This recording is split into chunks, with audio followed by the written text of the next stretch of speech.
So you want to play Zyra jungle. Not a problem. Let's hope your team can adjust. First off, this is not a Zyra ability rundown or a jungle intro. This is about what Zyra jungle does in a game. There are a few important things to go through. The higher up you will climb with this pick, the harder it will be for you to play. You will be invaded, your camps will be warded, if not taken outright stolen. Do as a plant and pay it no mind, or spamming your team and hope they are just better than the enemies. There are many champions that make your life miserable, and they are the most picked in solo queue by carry junglers. So you need to get used to them and hope to cheese by having more experience on the matchup. Lastly, this is a team reliant pick. Not composition wise, but your ability to contest objectives comes from your team willing to help you. You cannot fight 1v1 most champions, but you have the ability to stall and make for good re-engage opportunities, picks, and even follow-up. Why do we pick this champion then? My own answer is it feels good to clear fast and healthy throughout the whole game, and it does not feel so bad giving up camps to your team late game, as by the time that you have 2 or 3 items, you don't really change as a champion much by buying more. On the more serious reasons, if the enemy team has poor engage, but not enough poke to make you worry about it, this can counter their entire playstyle. Your ultimate can make engages on your team costly, and even more often than not, can prevent the enemy team from joining fights if they are not amazingly decisive using off angles and flanks. You have an impressive objective take as long as you have a team available to protect you, and you have quite some time to protect your team from dives or bad wave states. This is not a pick that needs kills. As long as you play equal to the enemy jungler, your utility as a champion should give you an advantage. Like the Maokai of old that built AP, you get vision control of bushes quite easily. The difference is keeping your vision is a different minigame than your opponents running from the samplings of Doom, and you do not have a go ability yourself. A lot of the time your champion does not have the excuse to use your summoner spell aggressively because of how much you need a safety net. So we have a framework of what Zyra does and wants. People coming into her, and a team able to counter-engage, or a team that allows her to follow up and prevent further enemy team aggression, as following your team up with an ultimate dissuades the enemy team from coming in. How does our early game work? As a champion that likes to full clear, any full clear style with proper invade wards works. And from experience, your red side camps on red team side is a prime piece of real estate for the enemy jungler. It is very hard to defend, and really requires a lot out of your team. Most of the time, it is too hard to play properly, and instead splitting map sides becomes preferable. You can buff start with your bot lane for the best clear, but it is very much not needed, and as a jungler that has the tools to start leashless, your lane should be advantaged for you starting alone. A plus in the column for this. Personally, I love starting wolves or raptors depending on the sides and full clearing to bot. This gives you the best chance of not losing the game on a coin flip as it is solo queue. And bot is the most important role as it encompasses 2 people, one of which is your support, and as Zyra, your life. Make them happy, and you will see good things happening.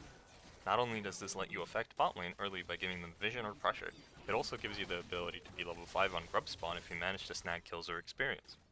The proper grub crew, when not tilted, looking very healthy and fast, using W resets on small voidlings dying to spawn 4 to 6 plants that will help you as long as you tank for them. Importantly, to not use your E in range of them, as the reduced range and overall leash patience and the range of the camp will make you unable to have your plants kill more than 1 grub due to their grouping. We do trade grubs for dragon any time of the day.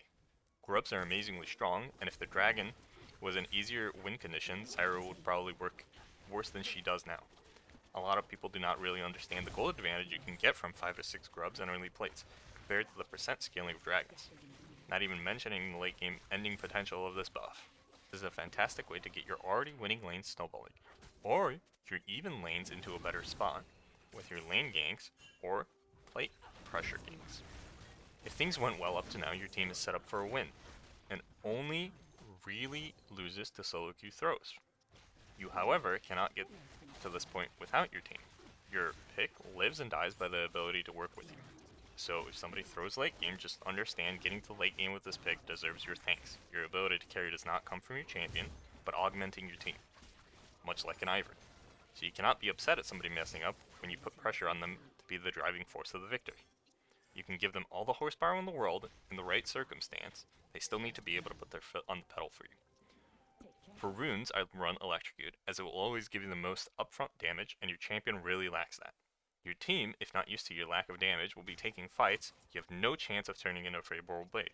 Giving yourself just a little bit of leeway is important. The exact same reason can be said for a cheap shot. Second row being preference, along with third row for the domination trait. Though I would argue the movement speed as a champion that needs very specific setup is valuable.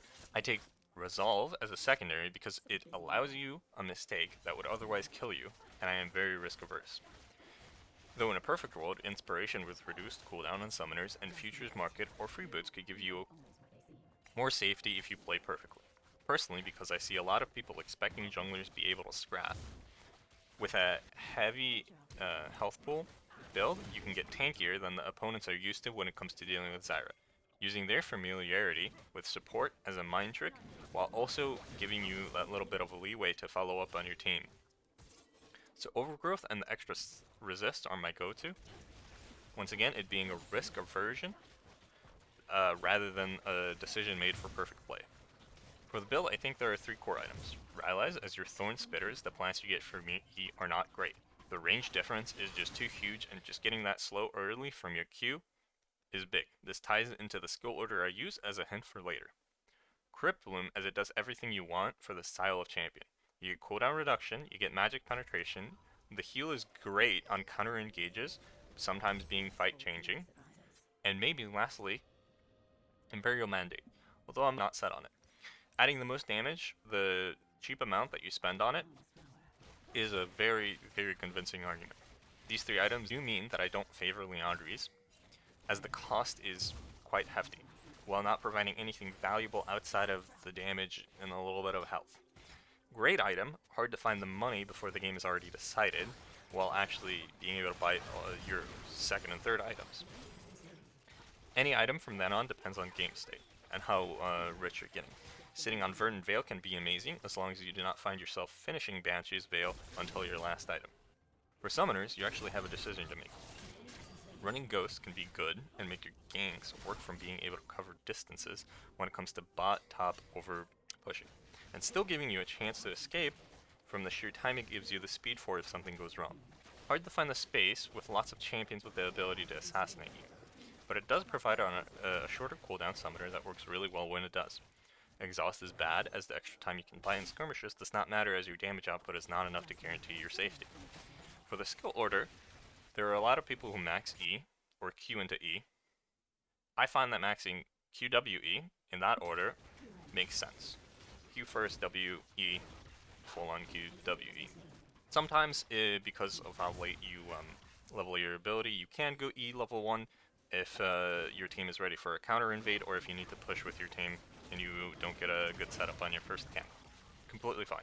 The reason I max Q is Q actually reduces the cooldown of the ability, and it increases the damage that it's dealt. E increases the root duration, increases the damage, but it does not increase the cooldown. Now what I max second is W. W, when you level it up, it decreases the amount of time that you need to wait for your plants to be able to be placed. So every time your W is up, you get to place another plant. This, along with what I assume the correct playstyle as the Bush Warrior and Zone Control Menace that Zyra is, in my eyes, makes the most sense. A lot of the time, you gain vision and find flanks or collapses, rather than looking for outright damaging an enemy. The reason I do not like putting points into E is because it makes you outright weaker in any case that you do not land it. And it specifically asks you to have a team to be able to follow up, as your damage is, let's be honest, negligible early on. It's a hard to hit ability, and I do not find the necessity to put pressure on you to hit an ability that is harder to hit than a Nidalee Spear. If you're following up your own team's engage, anyway, the upfront burst of having your Q double plant will be more valuable than an extra second of root that is negligible next to your ultimate. So QWE lets you gain free vision on a semi-short cooldown, as well as slow enemies that walk into unwarded areas, allowing your team to make better decisions on engaging and disengaging. Your ability to pull the trigger is not about an extra second of root duration, as you can follow up with an ultimate if the enemy is unaware of you in the first place. Zyra specific things to jungling, not many but valuable, things to keep in the back of your mind. Tank your plants on grubs, dragon outside of Elder, sometimes but not always on Rift Herald, and never on Bear. If a plant spawns while you are in a bush, the enemy might have vision on you depending on how close of a passive timing you walked into the bush, as it takes a second or two for the passive to show up as used, if the game functions the way that I think it does. It says every 13.5 seconds it puts down a plant, but it will start putting down the plant, but you will still see the icon as your passive being ready until the plant is placed, and then I believe is when it shows you that it's back on cooldown. Doing Krugs and Gromp over walls is a perfect way to clear late game or early game counter jungling with minimal risk. A lot of the time you can just walk into a lane, help it push, and lead to a plate if you know where the enemy jungler is. Ult refreshes your plant timers, giving them extra time in combat. Your W cooldown management is the most important ability in fights, as any elimination gives you some refresh on the ability to place a plant. And even something like a ward kill can prove to be useful in an extra plant spawn. Always be looking to not hit your 2 plant cap in an ongoing fight. If nothing else, this jungler will teach you the timings you need to hit on counter ganks, lane pressure ganks that require you to push or catch waves, and how to get better at stalling the enemies from making proactive plays. It will be hard and many mistakes will outright kill you, but you will be able to learn a lot. For matchups, I think only one is truly unplayable. Veth is my permanent ban and will remain so. Most champions that love to brawl and have a gap closer have your number and make you miserable. But the sheer amount of movement and damage reduction on that champion makes it not worth considering banning something else. Hecarim and Xin Zhao being right behind them. Anyone that hard farms at least gives you an even matchup when it comes down to team play, so you better be up to snuff when it comes to how often you look at what your lanes are doing. Being able to look away from your camp should allow you to ingrain in yourself the importance of looking at lanes in between and even during leashes and clears. I am quite bad at it myself, but it gives you one less excuse not to even attempt it. So go forth and put down some plants.